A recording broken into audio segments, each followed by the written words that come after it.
and good afternoon, and welcome to another episode of Futsal868 Corner Talks. My name is Geoff Edwards, series host and moderator. I'm also the president of the Futsal Association of Trinidad Tobago. Today, in episode 65, we continue Futsal in. But today we speak Futsal in Poland with Mr. Damon Shaw. We want to say welcome, Damon, to being a part of Futsal868 Corner Talks on a Sunday evening.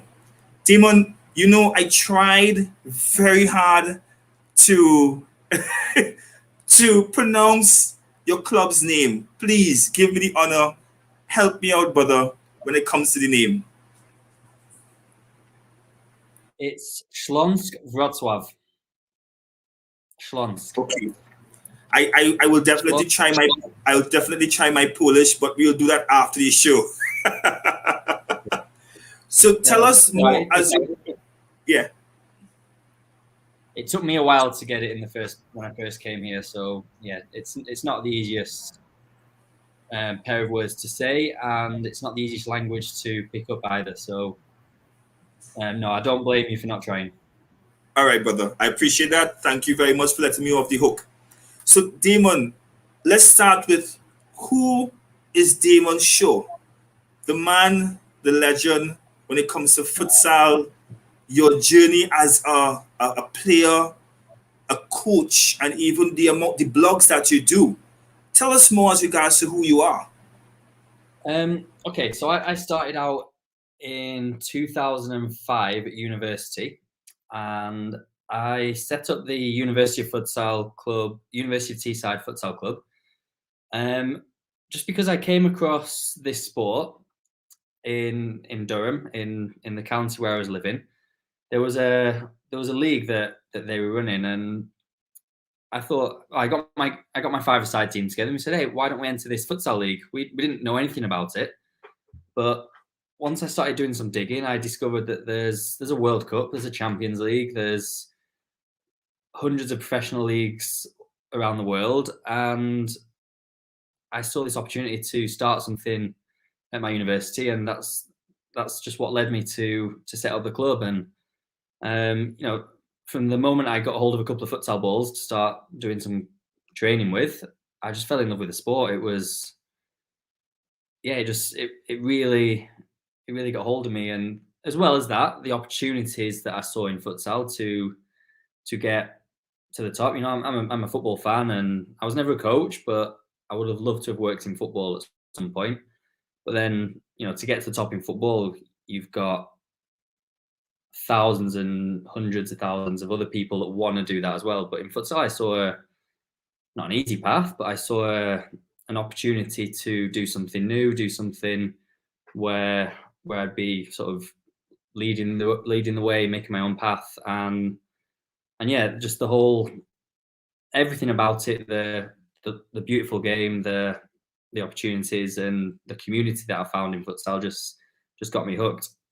So that was in England. That was 2005 until 2013, when I was running the university club and the town club Middlesbrough.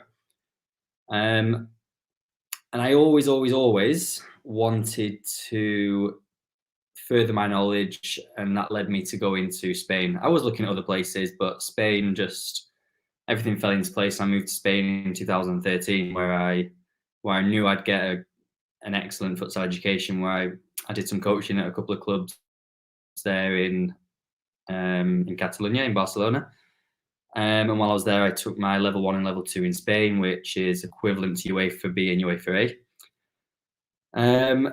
And yeah, I just set my mind to being the best coach that I can be in futsal, and hopefully one day reaching the top. And I was never a player, so you asked me before about if I started playing. I played for fun. I played, at the time when I was starting the club, I was playing because I love playing, but I quickly realised that the players around me were much better, and that's when I stepped back and started doing the coaching on a more sort of serious note. I still love to play, but I'm 37 now, so I'm getting on a bit, and it gets harder to play a sport, doesn't it, when we get older? But no, I do enjoy kickabout, but I was never ever going to be a top level player. And whereas as a coach, starting at 21, I thought, well, why not? Why can't I get to the top as a coach? So yeah, I started off at 21 as a coach, and obviously a bit of an administrator, a bit of everything. But coaching was always what I wanted to focus on. So, what countries and clubs in those countries have you coached in your 18 years as a coach? You're giving me a couple of extra years there. No, 16 years, Jeffrey. 16 years. Okay. All right. Fair enough. My math is not that good. So in England, I was at Middlesbrough. We had a club there. We built a really nice community. We had a really good fan base. And that was my first club. It was my baby. It was my big project. And part of me wanted to stay there and build it into something, that would have played in Europe, Champions League and that. But another part of me wanted to go and broaden my horizons and learn more. And yeah, so in the end, I took the latter decision and moved to Spain. In Spain, I worked in two big clubs, Hospitalet, which were in the second division at the time, and then later Industrias Garcia, which more famously known as Marfil Santa Coloma. Back in the day, they're an LNFS team, and I worked in the academy there for a season. I learned so much. That year for me was an unbelievable learning experience, with elite players and working with elite coaches. But then after Spain, I went back to England. I got offered a job at Tranmere Rovers to build their futsal section there and develop a club from scratch from there. And that was back in England when the Super League just started in the UK.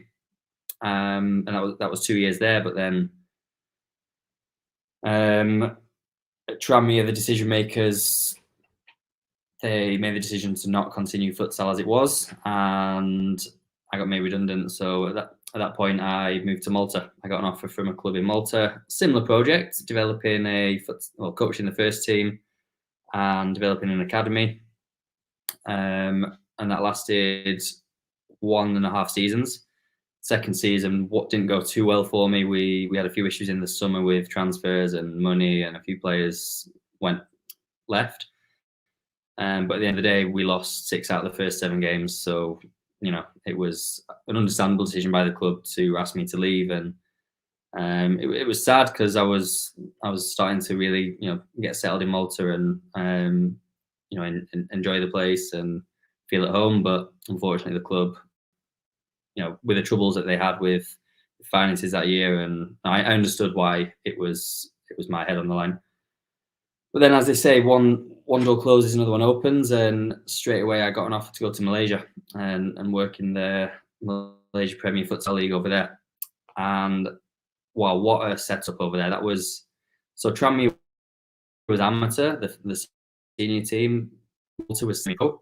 But when I got to Malaysia, it was fully professional. We had 25 players on full-time contracts. Too many players, if I'm honest, but we had a full professional team, full professional coaching staff. We had everything we could ever want. The conditions we had there were matching some of the top teams in Europe, and it was fantastic environment to work in. Unfortunately, I managed to do 6 weeks pre-season, play the first match, and then COVID struck. And yeah, it was really unfortunate because in Malaysia, futsal's so serious, as in people go to the matches in the thousands. The matches are on TV, get a really big amount of viewers watching, and yeah, it's really such a shame that I didn't get to experience that. And even now, almost 2 years later, the league is still not happening. So yeah, my contract didn't get renewed, which is totally understandable because they had no certainty that it was going to happen. And that led me to looking for a new job. I was quite fortunate with some contacts on social media that got in touch with me to come to Poland. And yeah, here I am. I've been here 2 weeks now. I came for a couple of weeks in May as well to sort out the details. But yeah, so I've been Malta, Spain. Let me get this right: Spain, England, Malta, Malaysia, and back to Europe, back to Poland. Ready to start new projects here in Wrocław. Walk us through the futsal landscape in Poland as regards to the club that you're presently in. Okay, so as we did discuss in the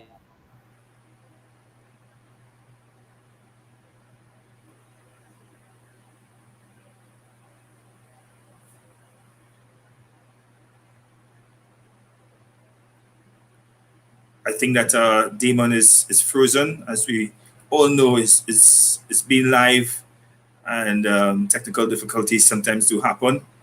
We're gonna take a quick break until Damon gets gets back with us. So just take a quick break. We'll be right back. Damon, are you there? I am sorry. I stopped speaking when I saw it wasn't connecting. So that's okay, brother. Okay, go ahead. So yeah, as we discussed in the preliminaries to this interview, I'm not an expert in Polish futsal, but I do know what the setup's like. So in my 16 years of coaching, I've been here 6-7 times in different capacities. So Polish futsal it's a good level, and it's always been a good level as far as I remember. The top few teams are professional, with some very good players. The national team, they've played in the European Championships twice.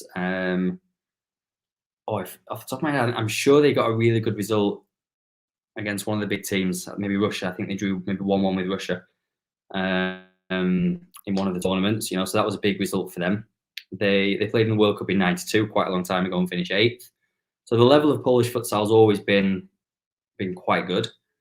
And the champion team they're called Rekord Bielsko-Biała, which they've won the league 5 years in a row. They do well in the Champions League. They've got a foreign coach, a Spanish coach, and they've got a lot of import players, a lot of foreign players, Brazilian, Spanish. So there's the top leagues, the Ekstraklasa, which is the same name as the football league, which is, I think it's quite an important thing to have that affiliation with football. Although I'm not a huge fan of futsal being used purely for football, but I do think there's value to having the same names, like the UEFA Champions League, for example, the FIFA World Cup. I think these things give futsal a bit more credibility. So yeah, the first league is called the Ekstraklasa, and there's 16 teams in that. The record are the 5-time champions, I think, up to now in a row. There's been other teams. There's been different teams that get the backing, that get the sponsorships. Then they'll take over, and that happened with a team a few years ago called Gata Zdomskowola. So then below that you've got what's called the first league, or Pierwsza Liga. Let me forgive my Polish. And that's also quite competitive, with a lot of good clubs, a lot of strong players playing in that league, all fighting to get into the Ekstraklasa. And then below that, you've got a more regional Druga Liga, which is the second league, which is where my club, Śląsk Wrocław, will start their journey. And that's probably less competitive, but you've still got maybe 8, 16, so maybe 32 teams playing on the third tier. And I'm not going to say it's an easy league. It's not a low level. A lot of people in Poland play futsal, so the level in those leagues will still be decent compared to maybe some teams in other countries. Obviously, we want to get out of that league straight away. We're starting in the second league. We want to get up to the first league in the first season. That's the objective, and then obviously we want to fight to be in the Ekstraklasa. Also in Poland, you've got quite a lot of football clubs having a futsal section. So my club, Śląsk Wrocław, is linked to a football club, quite a big, successful football club. You've got the like of Legia Warsaw, which is probably the most famous Polish football team. They've just been promoted to the extra classe. Wisla Krakow, they used to have a team, not anymore, I don't think, but that also might come back. And yeah, football is massive here in Poland, so I think that's really important that they use the football clubs to promote this sport. And you get a lot of supporters in Poland, and they can get quite rowdy. It's quite a well-known place for football fans in Poland, and I'm actually really looking forward to getting my first taste of a futsal match here.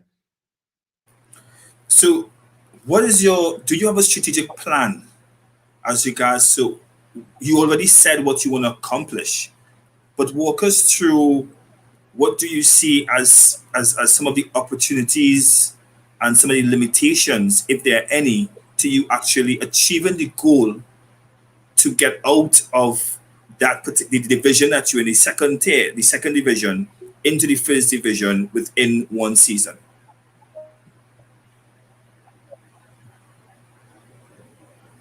Okay, so it's not easy. We're a new team.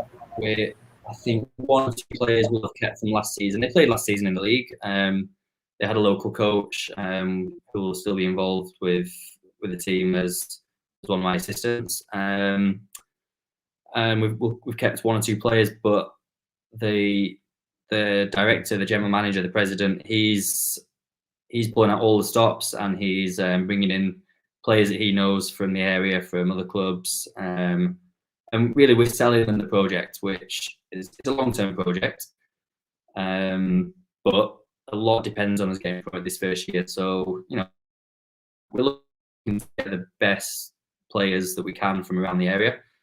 I've signed a player from Uruguay, which it's not been announced yet, but he's flying over in October.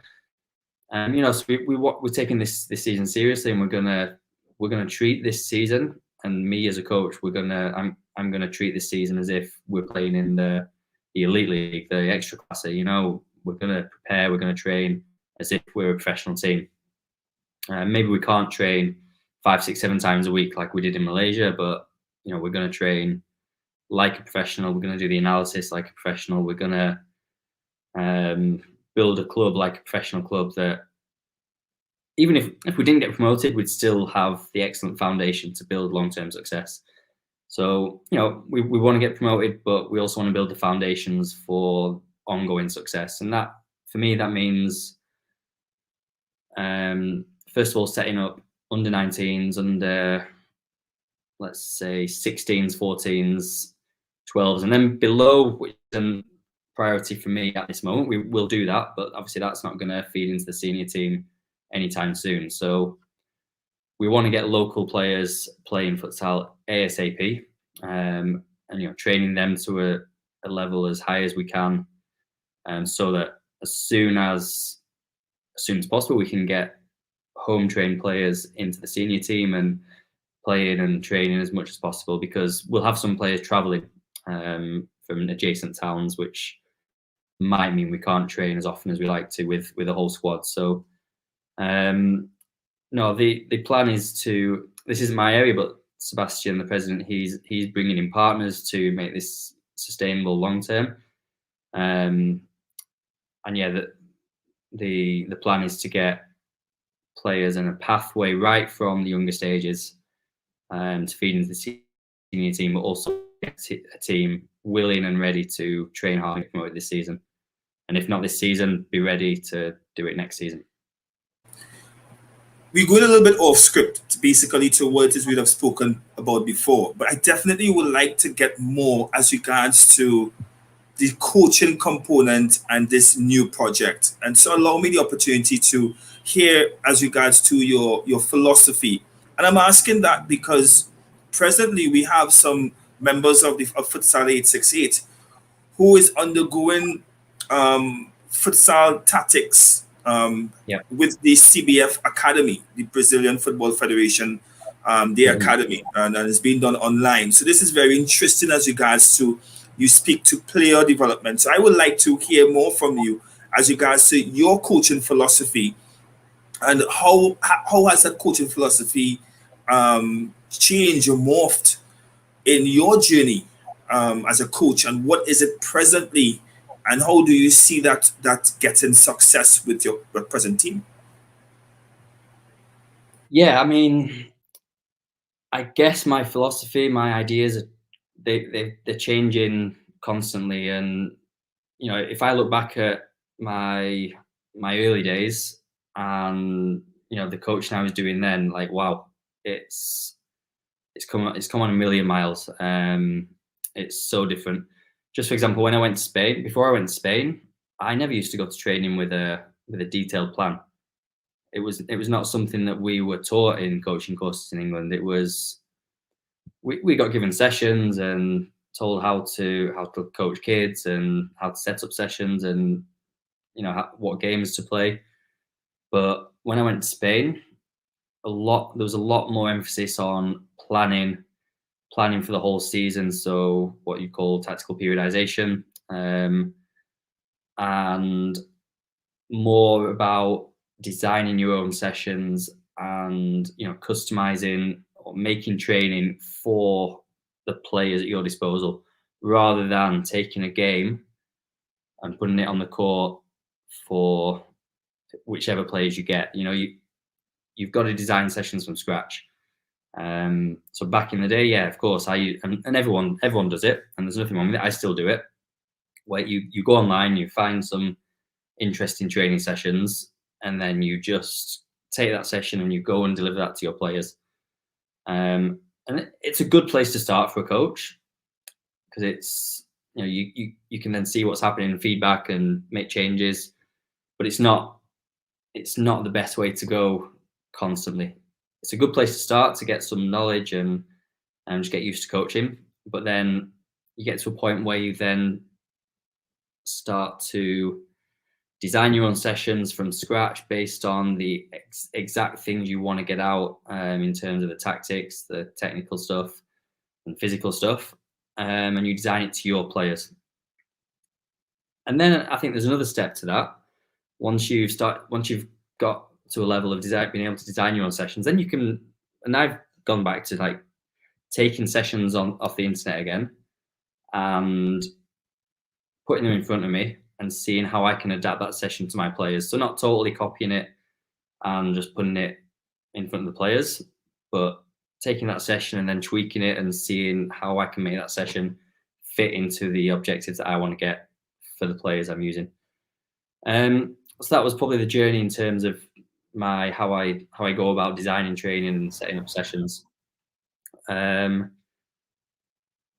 terms of philosophy, I don't know if you want to know about the playing style and stuff. Again, it all depends on the players I've got, and I like to press. I like to play with the ball and quite direct, you know, and attacking. But you know, again, that might not happen with a team that I'm about to coach, because I've not met or seen a lot of them in action. So it's difficult to say what my sort of tactical style is going to be in my new club.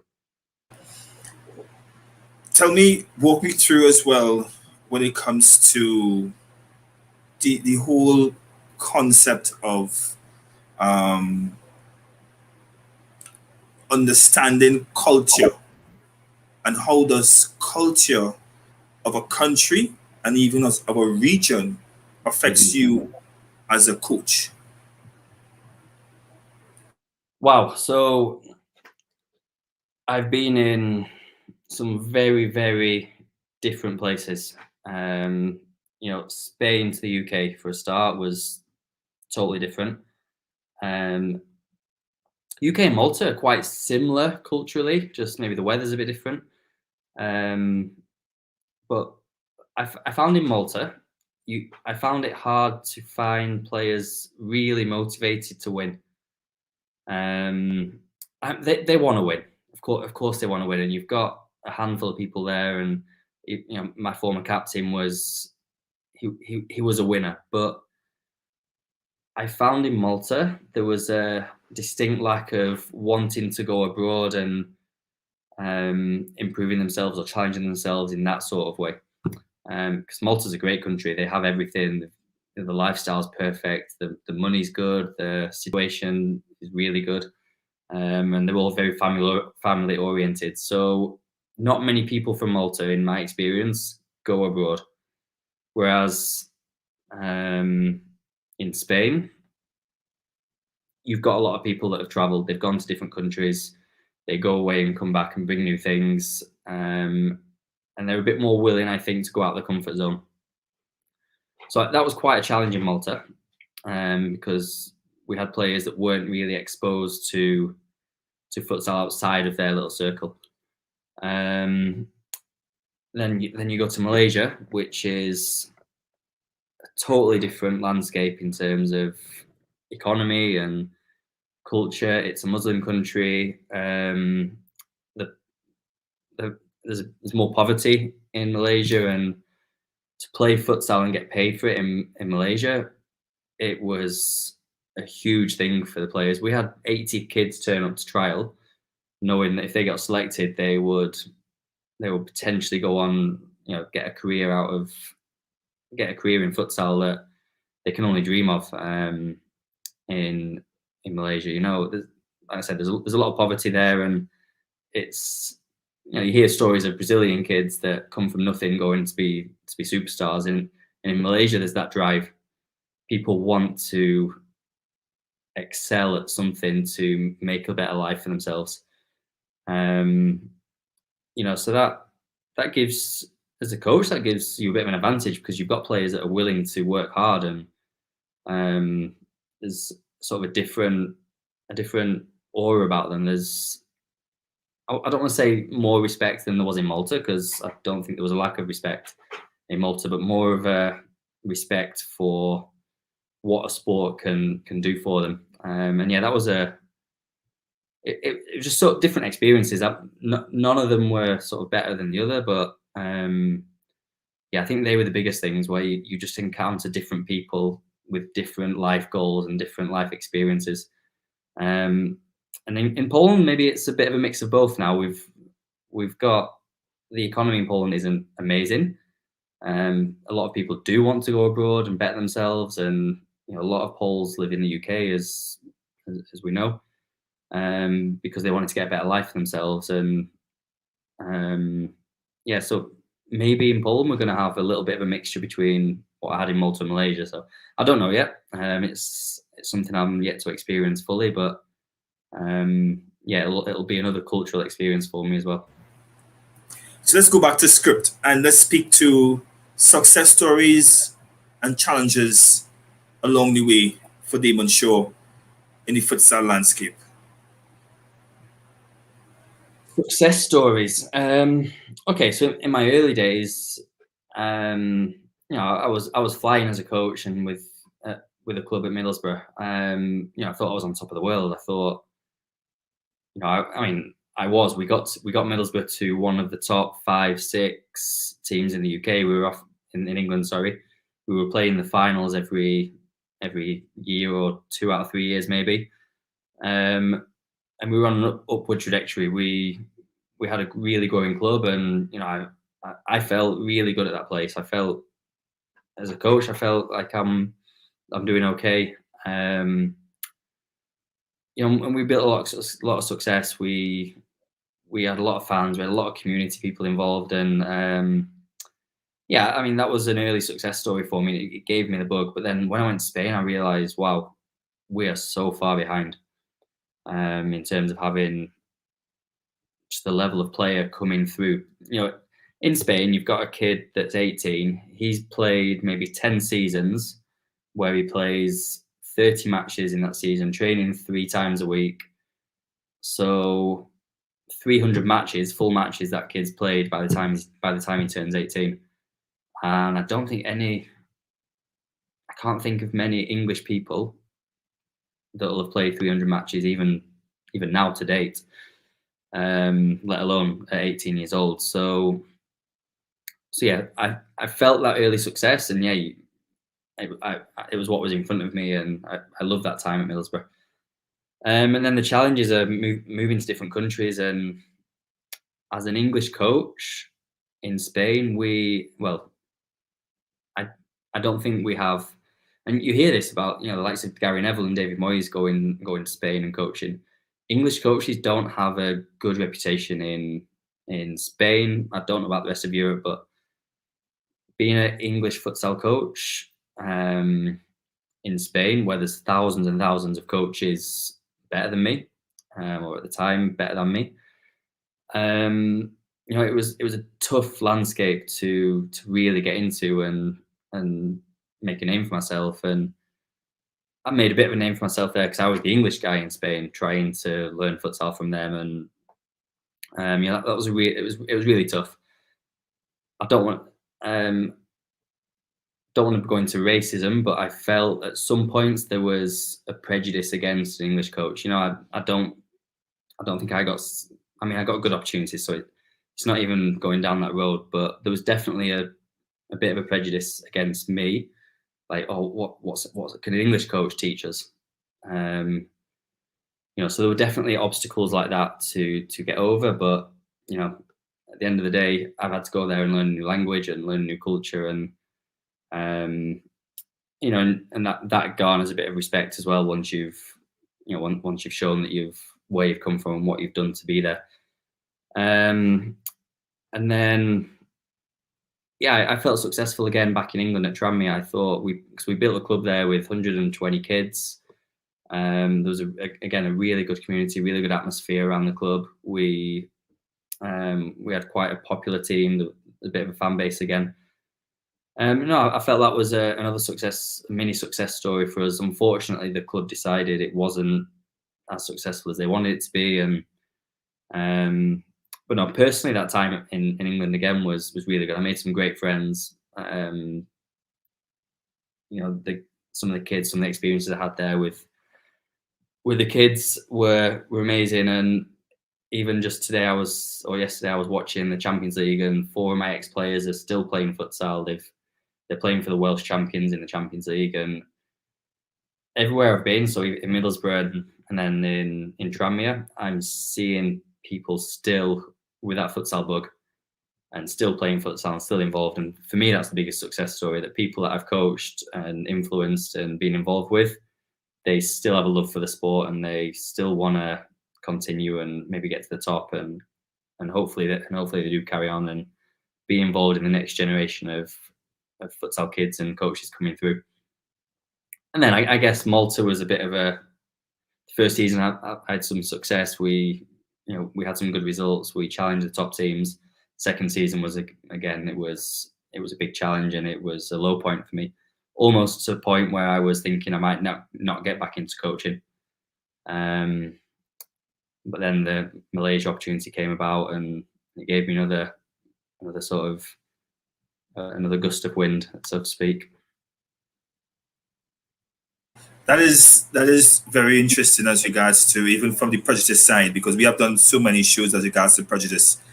But nevertheless, I want to speak to the fact that you had the experience, not much of a lengthy experience in terms of the playing season due to COVID-19 in Malaysia, because last week we had Tajapat Bensuran, right, from Thailand. Tell me if you have to compare futsal in UEFA as regards to futsal in Asia, give us necessarily the pros and cons as regards to operating in both regions.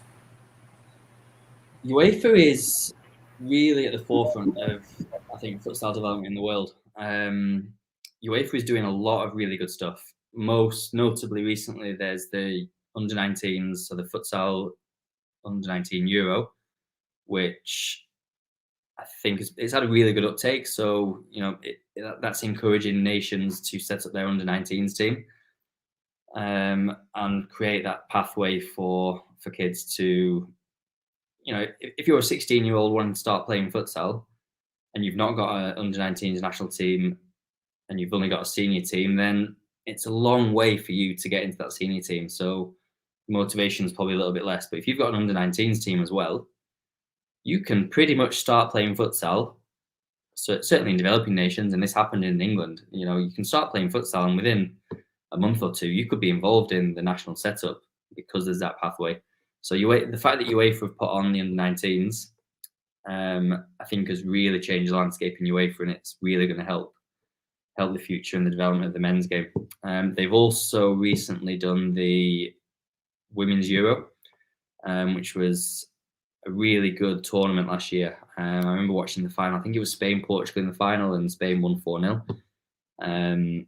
Of course, in Spain, women's futsal's it's not as big as men's, but it is well established, and there's professional teams, and there's really high level players and coaches. So the fact that then UEFA have now done a women's Euro as well has really just said to the world, okay, we're taking futsal seriously. We're giving opportunities to everybody, kids, women, men, obviously. And yeah, UEFA's and the new president, Alexander Seferin, he came from a futsal background. He was on the Slovenian, I think it was the Slovenian futsal committee at his time in the Swedish and the Slovenian FA. So he's always been a big fan of futsal, and he's basically said to the futsal guys in UEFA, what do you want to do? Here's the money for it. And that was under 19s, that was the women's, and futsal development in UEFA is really sort of it's going well. The Champions League, as I mentioned before, that's now happening right now, the preliminary round, and it's a nice big competition that everyone wants to play in. So these developments really help motivate the little kids in the first place to get involved in futsal. And how's it compared to the AFC? Now, while I've just bigged up UEFA, I also think the AFC is doing some really good stuff. They've got women's championships, they've got the Champions League, they've got the AFC. I'm not sure what the name of it is. The AFC Championship, I think, the national competition, the continental competition. And again, the Asian nations. As far as Thailand, you've got then Iran. You've got a really wide, diverse array of teams in Asia, which really helps Asia become a very interesting place to work in. And the AFC are really pushing it as well. And the nations there get behind it. For example, in Thailand, as Tashpat mentioned, futsal is more popular than football because they're doing better in futsal. That goes the same as Solomon Islands. Futsal they're having success, whereas in football they don't get that. So futsal in some countries in Asia is almost taking over football because these smaller nations realize that they can actually have success, maybe with a smaller budget, in the Asian Confederation competitions. So it really helps. It really helps futsal, the fact that they can have success in those competitions, and yeah. So both continents are doing some really good stuff. With the coaching courses as well. Both of them, they both have. I know UEFA got UEFA B, and Asia's got level 1 and level 2. They're both really pushing futsal in their confederations. And I don't know a lot about it as well, but I know Oceania now, just from my time with the Solomon Islands, they're also doing good stuff. And we're not here to talk about the OFC, but it does seem now that futsal seems to be taking off, and led by UEFA and the AFC, but other confederations are now pushing that and maybe following a little bit what UEFA and the AFC are doing. So their work, I think, really helps futsal all over the world.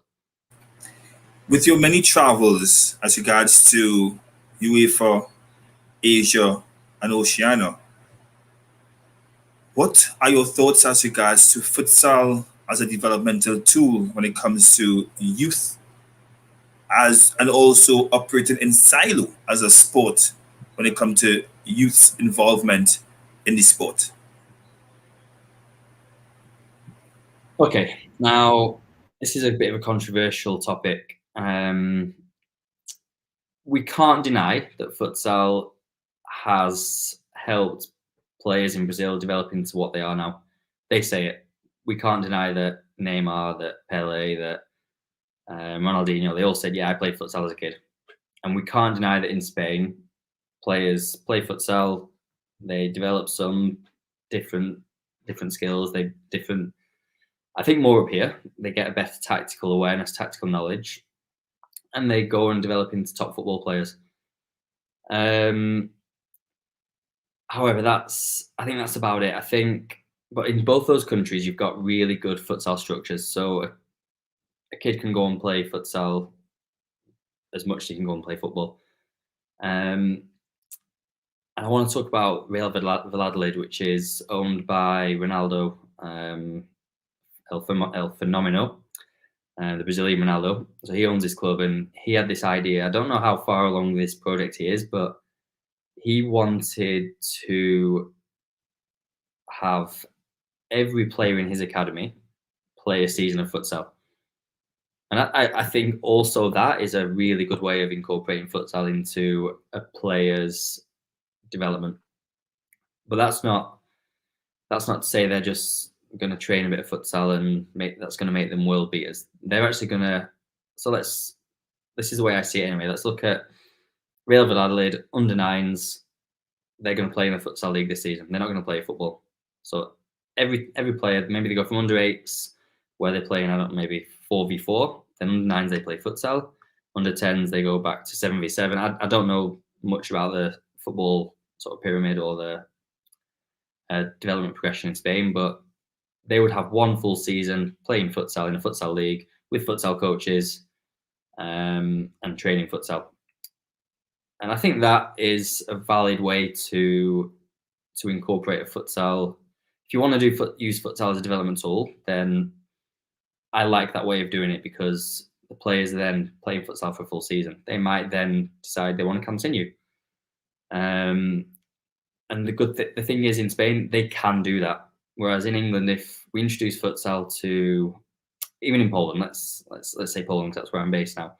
If we introduce futsal to a kid as a once a week thing while he's playing football, and then he likes it, well, he's going to still carry on playing football because that's his main thing. He's only doing futsal as a little bit on the side. And there isn't the opportunity for them to dedicate themselves to a futsal team because they just don't train enough. You know, a kid wants to join a team and train 3-4 times a week, or let's say 2 times a week, and play a match with his friends in the same team. But in futsal, that never happens. It's just a winter thing, or it's just it's just a one-off tournament, or a couple of training sessions, and there isn't the opportunity for futsal for players to go and dedicate themselves to futsal in certain countries. So it's really tough. You need to have a balance of selling it to the kids and getting them to love it, but then futsal needs to make a commitment to those kids and say, hey, look, if you like futsal, come and play futsal. Come and join this futsal team. We're going to train 2 times a week. You're going to play matches. You're going to play tournaments. You're going to play league. You're going to get good coaching. And this will be your team. This will be your club. Your teammates will be here. The same people will come every week. And that's what I want to do with Śląsk in Poland. I want to create a futsal club where kids will come. This will be their team. We'll play in a league. It's going to take some time because those leagues might not exist yet. Around that, a kid can go and play football the other nights of the week, or he can go and play basketball, or he can do badminton or ballet or whatever on the other nights of the week. But if we want futsal to be a proper development tool and to create better players and better people, then it needs to be seen as a sport where the kids can come and play and be part of that team, part of that club. Like if you join a karate club, you go there twice a week, you enter tournaments, that's your club. Futsal doesn't do that in a lot of countries. In Spain it does, in Brazil it does, in Portugal it does, in Italy it does, but in England it doesn't, in Poland it doesn't, not yet. In Malta it didn't, in Malaysia there wasn't much for youth futsal. A lot of kids played it, but there was not many youth, like officially organised youth leagues. There was a lot of clubs, but Malaysia is a very different landscape to what we're talking about. But so it does help develop football players. There's no denying that. But to drop a futsal ball into a football team once a week is not going to benefit the players. It might even make them work. I don't want to say it's going to make them worse. Any training is good training, I guess, but it's not going to make them into a Messi or a Ronaldo just by putting a futsal ball in a session or having an indoor session once a week. That's not the way to develop football players, in my opinion.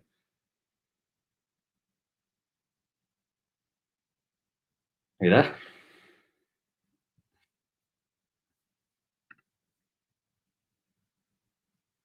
Am I talking to myself now?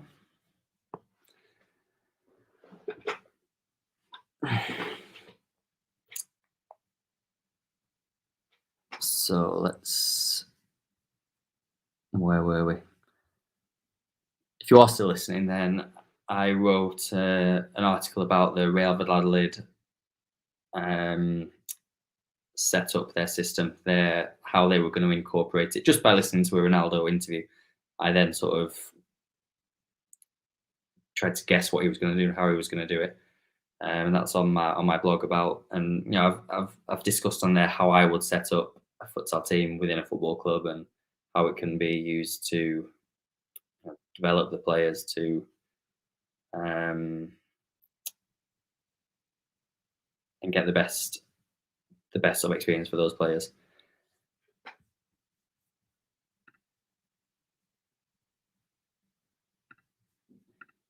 Jeffrey, how are we doing?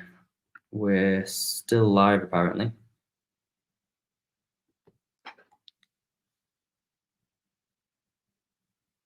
I don't know what to do now. Let me see if this is still streaming. I'm still here. I'm still here. My apologies. Technology has its best.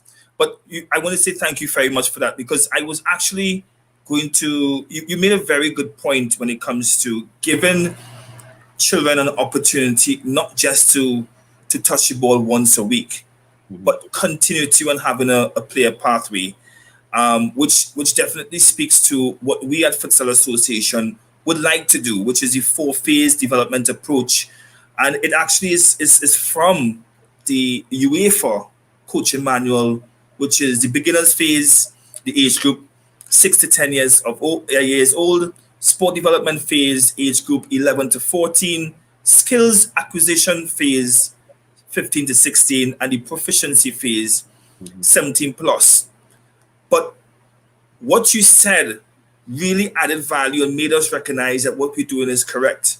Because what we want to do as well is have grassroots festivals, tournaments for each phase and associated age group. Yep. Additionally, we want to be able to continue our Let's Play Futsal Caravan that we are doing in primary and secondary schools, where we actually go into these schools and teaching the game, so that that there's continuity, having programs in the communities as well as having programs in specific futsal clubs. But that was very much interesting to see the list as regards to what you have mentioned, because you're quite correct. Saying that futsal can help a player, would it be in conjunction with football as well as in silo, you still need to be able to create avenues and opportunities for the continued interaction of that player with the sport. And the more the player is able to play the sport through competitions, etc., that will definitely help. And is very much, I think that it also speaks very much to what Mr. Goddard is saying here. He asked a question. Good afternoon. I just logged in. Thank you for your time. Did you find more clubs are including futsal in their player development, or do they prefer separating football and futsal? And I want to say thank you very much to Mr. Richard Goddard. He's part of the Futsal868 family. And, this has gotten us to be thinking. So what are your thoughts as regards to Mr. Goddard's question? Thank you, Mr. Goddard. Okay, so this is going back to the question of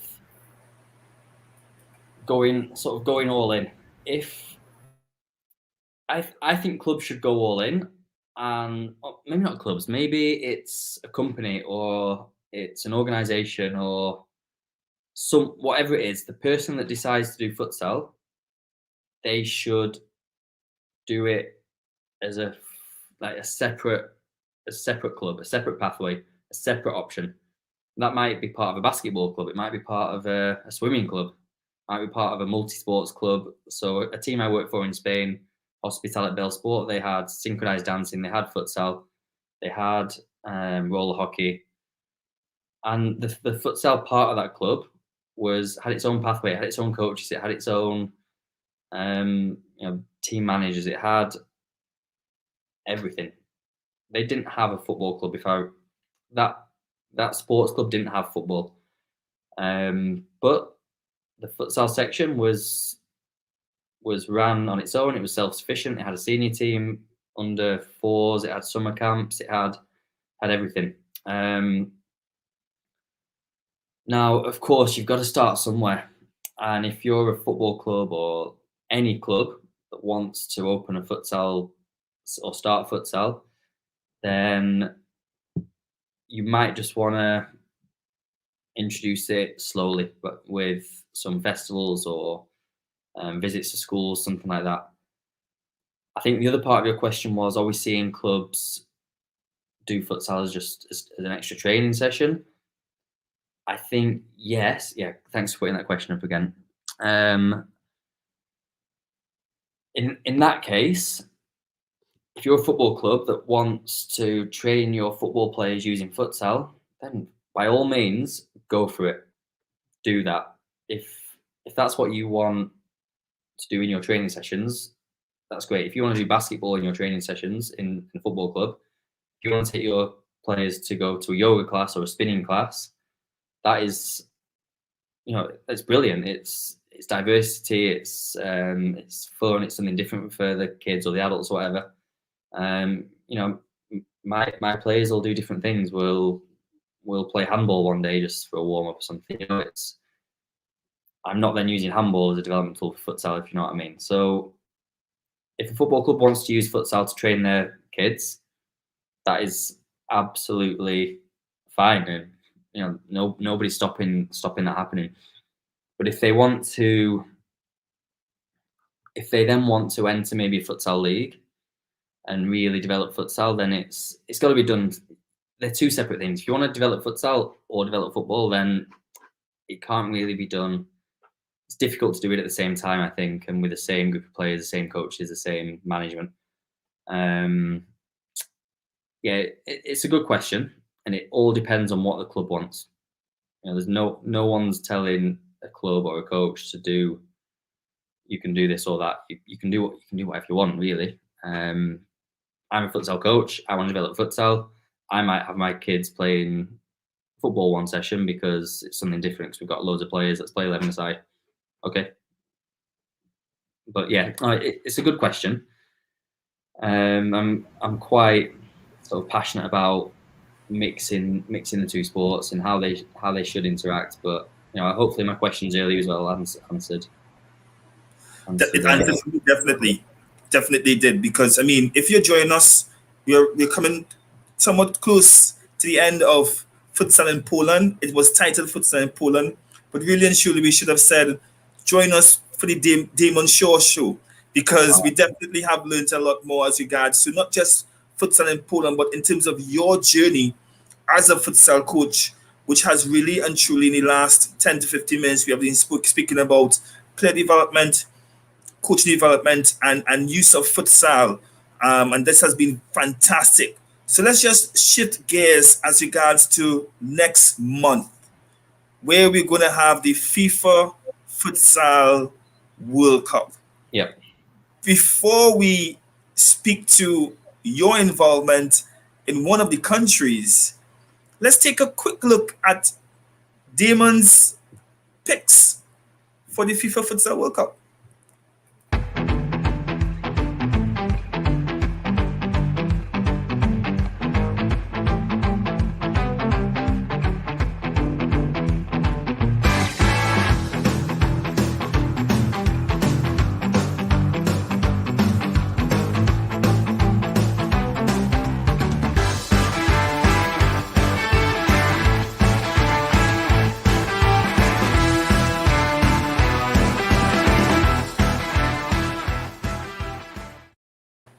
So Damon, are you sticking with that 5, or you're going to change it? Okay, let me explain my decision a bit. Because, now, obviously, I think the likes of Brazil, Spain, Russia, Argentina, it's hard to say one of those isn't going to win it. But what I've gone for is, I mean, anyone can say Brazil, Spain, Portugal, Argentina, and they're probably going to be right. What I wanted to pick were teams that I felt have a chance, an outside chance, and might surprise a few people. So yeah, and I've put Solomon Islands in there as well because, well, I'm wearing the t-shirt. I can't miss them out. We'll come to that just now. We'll come to that. We'll come to Solomon Islands. Portugal, I saw them at the last Euro. Portuguese futsal is really strong at the moment. They're the club champions of Europe. They're the champions of Europe in the last Euro. They've got the best player on the planet. They've got some excellent young players coming through. Ziki, the tall pivot. I think he's going to be a star at this World Cup. So if Portugal can find their rhythm, because I know Ricardinho's been out injured and he is older than he used to be, obviously. If Portugal can find their rhythm, this could be the end of their sort of golden generation as well. This could be the end of a nice cycle for them where they become world champions, and I could see it happening. I wouldn't be surprised if Portugal were in the last four and getting to the final and even going on to win it. Iran, they beat Brazil in the last World Cup. They have an amazing amount of talent and amount of players playing in their country and abroad as well. There's a lot of export players from Iran, and I worked with an Iranian in Malaysia, and he was the under-21s captain in a tournament. I can't remember the name of the tournament, but and the level of player that Iran have got, from youths all the way through to the experienced players. I could see them, going even further this year, and I think it was semi-finals. I think they got beat by Argentina last time, right? I might be wrong on that. So yeah, I think Iran could go all the way. And then the other two picks, I picked Morocco. I think they might be a bit of a dark horse, and Czech Republic as well. Morocco they've been flying. They won the Arab Cup and they won the African Cup of Nations. My memory's not. There's been loads of futsal over the last sort of 6 to 12 months. So, but I know Morocco are having some great results in sort of pre-season, and they've got some excellent players, some Spanish players that have had Moroccan heritage, and now they're players that are playing in top leagues in Spain, and I think they could cause an upset. I hope they don't, because that's going to cause problems for the Solomon Islands. But no, I think Morocco could surprise people. And Czech Republic, bit of a dark horse in there. I can't really explain why I picked them, but I just have a feeling they've got something about them and could surprise a few people as well.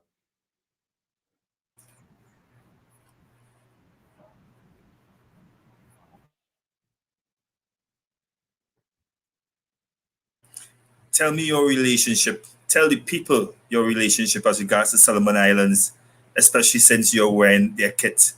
What have you been doing with the Solomon Islands? Okay, so I've known the coach Vinicius Leite for a while on social media, and we'd never met in person until yesterday. And I believe the relationship started when we were going to invite the Solomon Islands over to Malaysia to do some training. We were going to look at some players coming over to play for my club in Malaysia, and just providing opportunities for these players that they don't have a lot in the Solomon Islands. I heard a story yesterday from the coach saying that he bought all the players airbeds to go and stay in a training centre in Australia when they had a camp for a tournament, and the boys, when they were leaving, they packed the airbeds up and they wanted to take them back to the Solomon Islands. And later he found out the reason being was not everyone has beds. They took these beds home for family to sleep on, for their wives, for their children to sleep on. They've not got a lot. So if we could have helped in Malaysia to take some kids over, some young players over to have an experience playing and training like a professional player, it was something that I was really sort of passionate to do, and Vinny really wanted to give these players these opportunities as well. Unfortunately, with COVID, none of that materialised. But in their preparations for this World Cup, it turned out that with a stroke of luck, I was in Poland with a new team, and we offered to host them for a few days, play some friendlies, let them train in our in our facilities, and yeah, that was about it. We were just going to play a few games with them before they went to the World Cup. But then, because of the lockdown in Australia, where they originally planned to do their all their preparation for 2 months, because Australia got locked down, they couldn't do that anymore. So sort of last minute, Coach Vinny spoke to me and said, "Hey Damon, I know we're coming to Poland in September, but we're now looking for somewhere to go for the whole of August. Can you help us out?" So I spoke to my club president, and within a few hours, he'd said, "Yeah, okay, we've got this facility. You can stay here, and we can host them. Everything they need. Just let us know." Blah blah blah. And we fixed it within a couple of days. It was all organised for them to come and spend all of August in Poland, in the south of Poland, doing their training camp. And because Coach Vinny was unable to come at the start of that, he asked me, he said, "Look, Damon, would you be able to help with some training sessions? Would you be able to, pass on what he wants to deliver to them, and give them some training sessions, from my experience as well." And what an honour that was for me, just to be asked to do that with a national team preparing for the World Cup. It was it was such an honour for me, and I came earlier than I'd planned to come to Poland, so I could be here with them. And yeah, so I've been here with him for 2 weeks while Vinny wasn't. He arrived yesterday, and we played the first match with Vinny here today. And what I've been doing, I did some training sessions and things with him, but I've also been doing some analysis, looking at the games and feeding back to players on little sort of tweaks we can make to their movements and technique and defensive systems and things. And yeah, so it's been a really nice experience for me to work with their coaches, with the players. They're so humble. Like I said before about the beds, these people are so happy to be here. They're in an amazing facility, world-class facility that is used by national teams from Brazil, Poland. It's an amazing facility that these guys are. They're so happy to be here, and it's really nice to work with people that have that attitude to training and always with a smile on the face, and so humble and happy, and singing every morning, every evening, and really, they've took me in like one of them as well. And so yeah, my involvement up to now has been a bit of coaching, bit of analysis, helping with the organisation, and sort of a bit of translation as well, because my Polish isn't great, but I can ask for certain things, and yeah, just being on hand to sort of help them. But so that's where I am now, and as it stands, there's a small chance I might go to the World Cup with them. I'm going to go anyway, if logistics allow. But no, I would love to go there with the Solomon Islands and help them. You sound blessed to be able to be given that opportunity.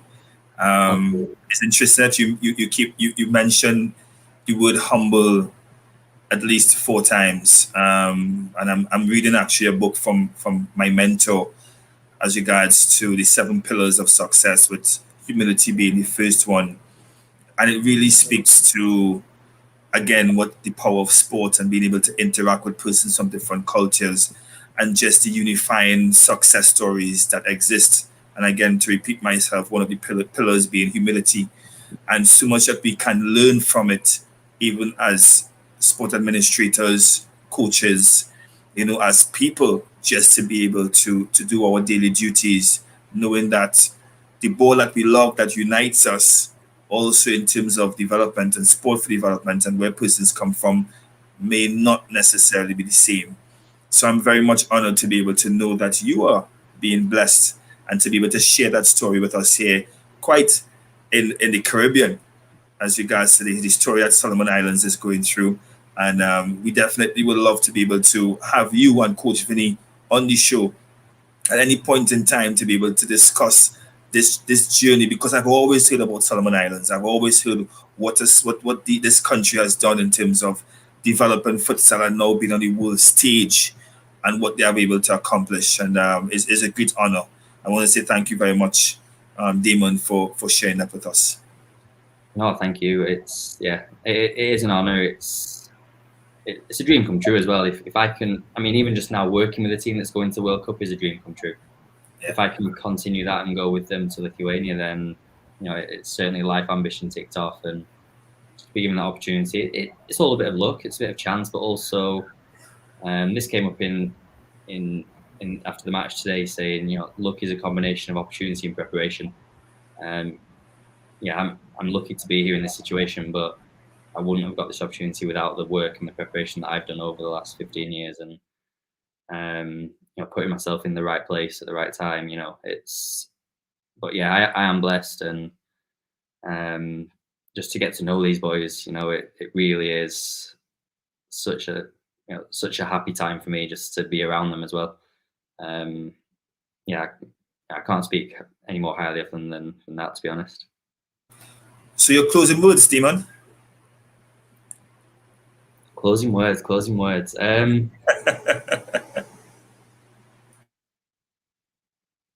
Oh, yeah, you've caught me off guard there. No, obviously we've got futsal's I think it's in a really good place. COVID's obviously knocked everyone for six, but I think futsal's, I don't think there was a huge sort of, because there's not a lot of money in futsal compared to football, which is taking a huge hit, and you're seeing clubs folding. That's because they have bigger expenses, and obviously when things go wrong, then it's harder to keep them afloat. But futsal runs quite modestly in most of the world, and I think despite the last sort of 18 months of trouble we've had, I think futsal's now at a point where it can sort of resurface and come out stronger after this COVID 18 months. And it seems to be that most places in the world are embracing futsal now, and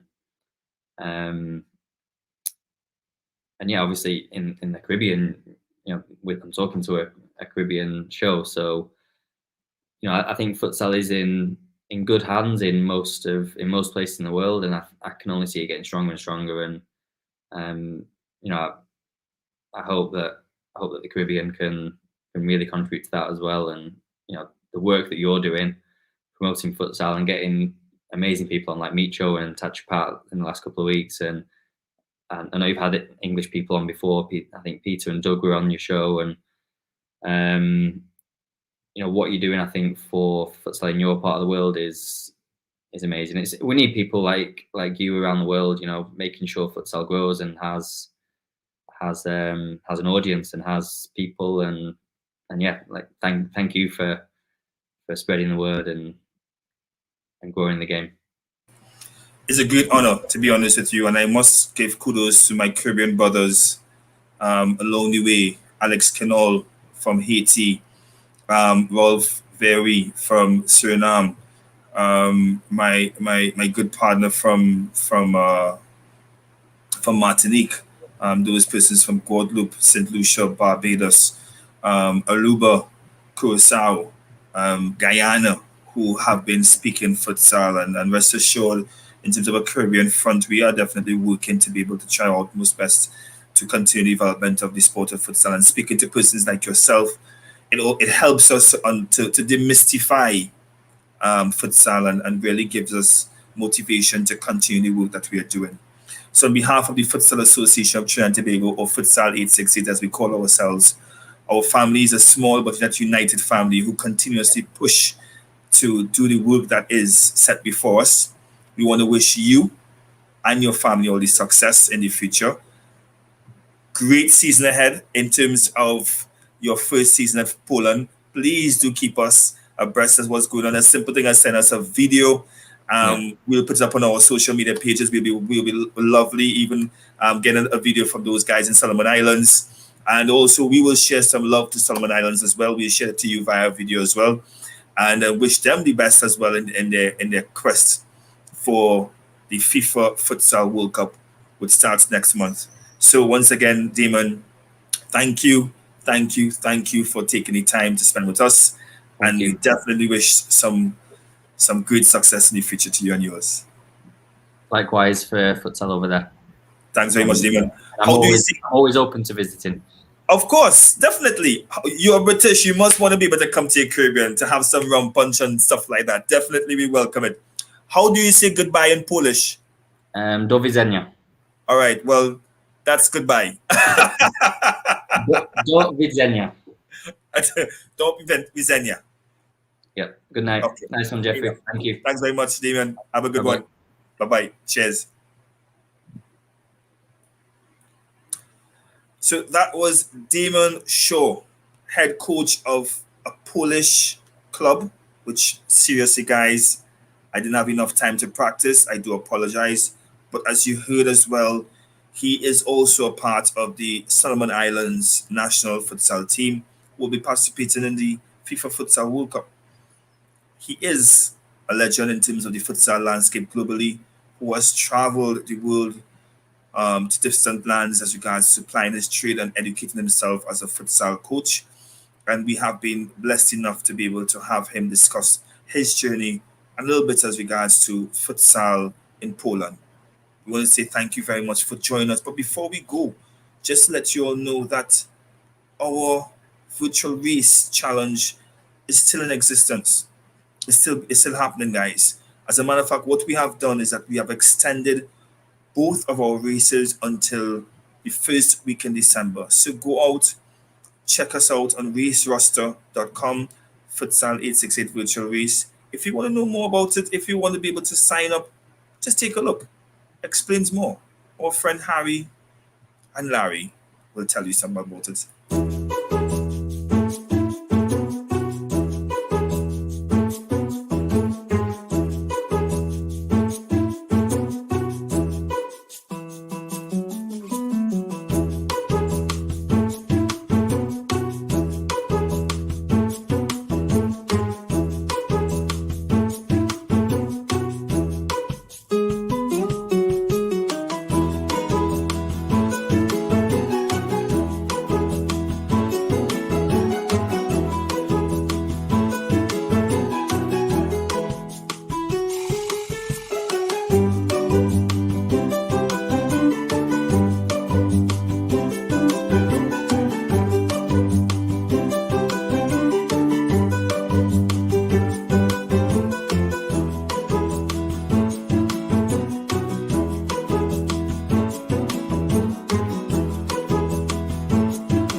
The race is virtual, but the sweat is definitely real.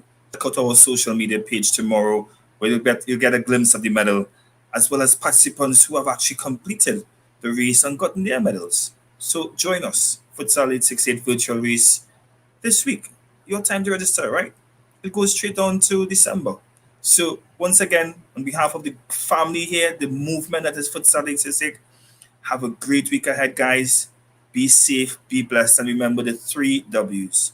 Wear your mask properly, watch your distance, and watch your distance. Wear your mask, watch your distance. I forgot the third one. Imagine that, I forgot the third one. Wear your mask, watch your distance, and I forget the other one. But you all know the 3 W's. Nevertheless, have a good one. Until next week. Bye-bye. Oh my.